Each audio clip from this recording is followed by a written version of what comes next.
Asia கண்டம், Africa கண்டம், இப்படிப்பட்ட கண்டங்களுக்கே ஒரு பூர்வீகம் இருக்கும் பொழுது நமக்குன்னு ஒரு பூர்வீகம் கட்டாயம் இருக்குது.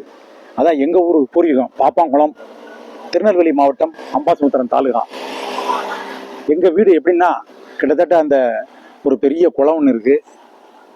இது ரோடு. இந்த குளத்துக்கு சைடில் தான் எங்கள் வீடு இருக்குது. இதே எங்களுடைய பூர்வீகம். அழகப்ப மொழியார், நல்லசிவ மொழியார், குற்றால மொழியார், மீனாட்சி அண்ணி, கல்யாணி அண்ணி, காந்திமதி அண்ணி, இவங்கெல்லாம் எங்களுடைய ஆன்சஸ்டர்ஸு. இது நாங்கள் இருந்து வசித்த இடம். இப்போம்லாம் புல் முளைச்சி போய் கிடக்குது. இங்கே எப்போவாது நாங்கள் வருவோம் வீட்டுக்கு. இருந்தாலும் அந்த பழைய இடத்தை பார்க்கும் பொழுது எங்களுக்கு ஏதோ ஒரு அனுபவம் கிடைக்குது. அந்த அனுபவத்தில் ஒரு சுகம் கிடைக்குது. அந்த சுகத்தில் நாங்கள் ஏதோ ஒரு இன்பத்தை நாங்கள் அடைஞ்சிக்கிட்டு இருக்கோம். இந்த பூர்வீக இடத்தையும் எடுத்துக்கிட்டிங்கன்னா இங்கே அதுக்கு பூர்வீக ஒரு குலதெய்வம் கோயிலே இருக்குது. அந்த குலதெய்வம் கோயிலை கொண்டாடுவதற்கு ஒரு பெரிய கூட்டமே இருக்குது. அந்த கூட்டங்கள்லாம் அங்கே வந்தால் ஒரு குதூகலமாக இருக்கும். அந்த குதூகலமான அந்த ஒரு கோயில் தான் இந்த சொடலமாடசாமி கோயில்.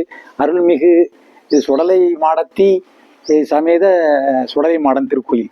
இந்த கோயிலுக்கு பூர்வீக குடிமக்கள் யூஎஸ்ல கூட இருக்கிறாங்க. இங்கே வாழ்ந்தவங்க தான், அந்த வீட்டில் வாழ்ந்தவங்க தான் வேலைக்காக, படிப்புக்காக வெளிநாடு போய் அங்கே போய் செட்டில் ஆயிட்டாங்க. இருப்பினும் அவங்க அந்த பாலடைஞ்ச விடலாம் பாருங்க அப்படி இருக்குது.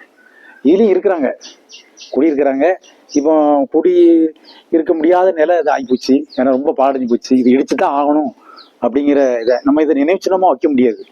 ஏன்னா ரொம்ப இடங்கள்லாம் பாருங்க ரொம்ப இதாகி போச்சு. அதுபோக இந்த பூர்வீக இடத்துல நாங்கள் வேப்பமரம்லாம் முதல்ல இருந்தது. அது பல வருஷமா இருந்த பல்லாண்டு இருந்த வேப்பமரத்தை வெட்டிட்டோம். அதுக்கப்புறம் இந்த வேப்பமரத்தை பாருங்க வளருங்க. இது முக்கியமான கோயில், சுடலை மாடன் மாடத்தி சுடலை மாடன் திருக்கோயில். அப்புறம் பாருங்க அந்த எவ்வளவு தூரத்துக்கு அது இதாக இருக்கும் பாருங்க இந்த கோயிலோட முன்னேற்றங்கள்.